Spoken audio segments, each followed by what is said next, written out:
Hello friends, welcome back to my channel. आज एक सुंदर रेसिपी तुमच्याबरोबर शेअर करते।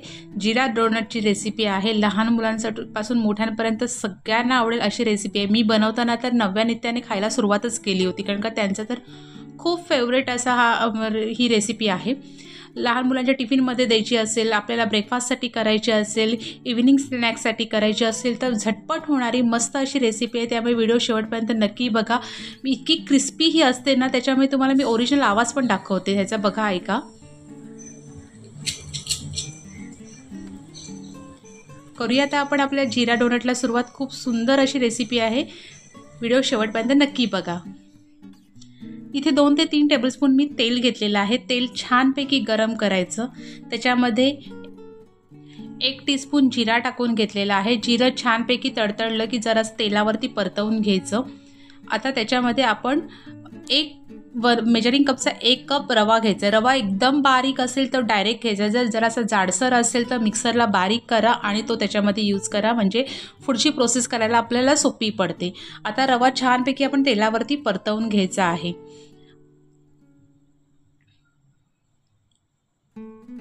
पूर्णपणे मस्तपैकी असं रवा त्याच्यावरती तेलावरती परतवून घ्यायचा छानपैकी। आता रव्यामध्ये आत्ताच आपण चवीनुसार मीठ टाकून घेणार आहोत। फक्त हे सगळं करताना कुठेही, पूर्ण रेसिपीमध्ये बनवताना कुठेही अशी गुठळी होत नाही आहे ना, हे बघायचं। चवीनुसार मीठ टाकून घेतलेलं आहे। मीठ थोडंसं कमी वाटलं तर थोडं पुढे टाकता येईल, ते कसं टाकायचं वगैरे ते सगळं मी तुम्हाला सांगते। इथे आता परत मीठ टाकल्यानंतर परत एकदा सगळं आपण परतवून घ्यायचं, का तर मीठ सगळीकडे व्यवस्थित मिक्स झालं पाहिजे।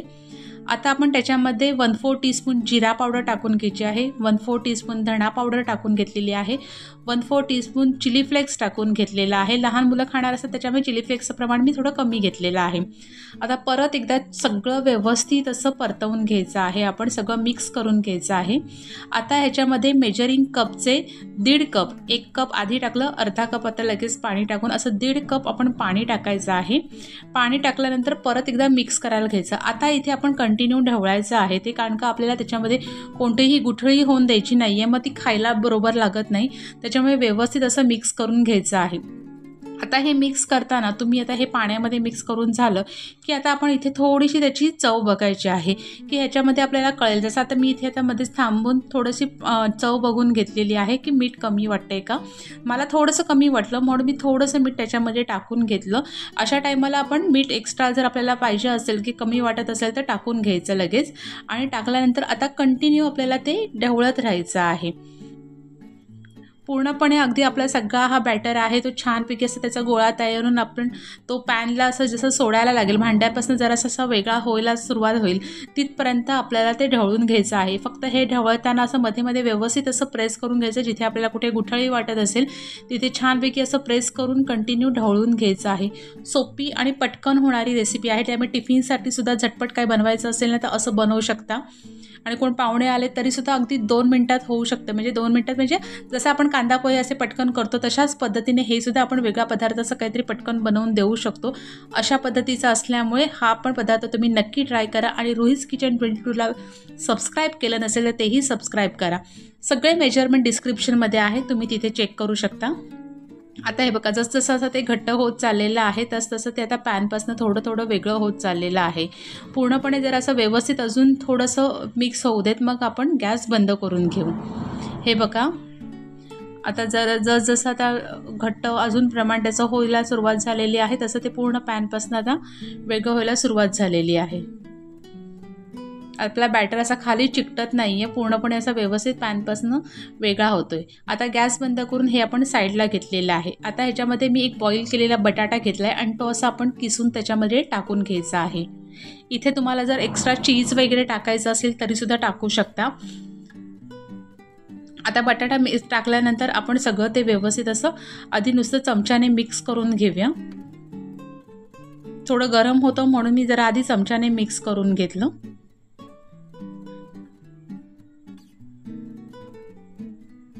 आता व्यवस्थित असं छानपैकी आपण तेल घ्यायचं, हाताला तेल लावायचं आणि छानपैकी ते मस्तपैकी आपलं जसं चपातीचा गोळा आपण तयार करतो तशा पद्धतीने छान गोळा तयार करून घ्यायचा। फक्त हे करताना हाताला तेल लावून घ्यायचं आहे। आता तेल परत हाताला तेल लावून आपल्याला पाहिजे त्या साईजमध्ये छोटे छोटे गोळे करून घ्यायचे त्याचे।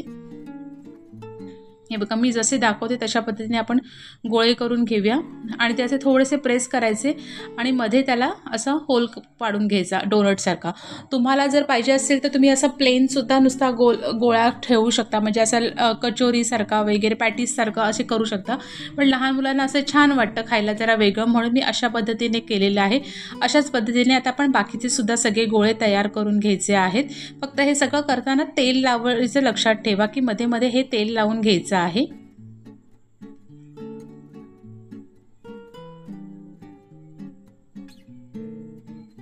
आणि अशा पद्धतीने आपण सगळे आता आपले जिरा डोनट बनवून घेतलेले आहेत। हे करताना मी एकीकडे तेल गरम करायला ठेवलं होतं, कारण का तेल छानपैकी गरम झालं पाहिजे, असं मीडियम वगैरे असं काही नाही, व्यवस्थित प्रॉपर तेल गरम पाहिजे आपलं चांगलं। आणि त्याच्यामध्ये आता आपण एक एक गोळा सोडूया, आपला डोनट सोडूया आणि छानपैकी गोल्डन क्रिस्पी होईपर्यंत असं मध्ये मध्ये उलटून उलटून तो आपण दोन्ही साईडनी छान असा गोल्डन क्रिस्पी असा करून घ्यायचा आहे। करायला खूप सोपी पद्धत असल्यामुळे तुम्हाला नक्की ट्राय करून बघा आणि लहान मुलांना तर खूप आवडेल अशा पद्धतीचे हे आहेत। आणि तुम्ही ही रेसिपी ट्राय केल्यानंतर तुमची कशी बनते मला नक्की कमेंट्स करून सांगा।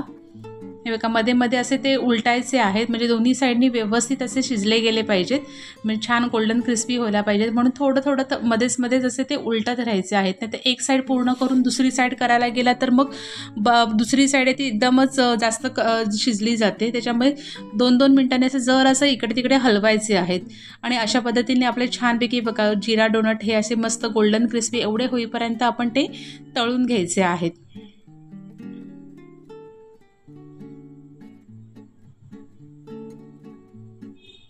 तुम्हाला रेसिपी कशी वाटली मला नक्की कमेंट्स करा। अशा पद्धतीने आपले जिरा डोनट तयार झालेले आहेत। तुम्हाला नुसते खायचे नुसते खा, हिरव्या चटणी बरोबर किंवा लहान मुलांसाठी टोमॅटो सॉस बरोबर तर खूपच छान लागतात आणि नव्याने त्याचे खूप फेवरेट असल्यामुळे मी त्यांना टोमॅटो सॉस बरोबर हे असे देते आणि टिफिनसाठी पण असे आम्ही त्या दोघी घेऊन जातात। तुम्हाला ही रेसिपी आवडली असेल तर नक्की कमेंट्स करा आणि रोहिज किचन 22ला सबस्क्राईब करायला विसरू नका। चला तर भेटूया परत सुंदर एका रेसिपीसोबत, तोपर्यंत आपला हे जिरा डोनट एन्जॉय करा।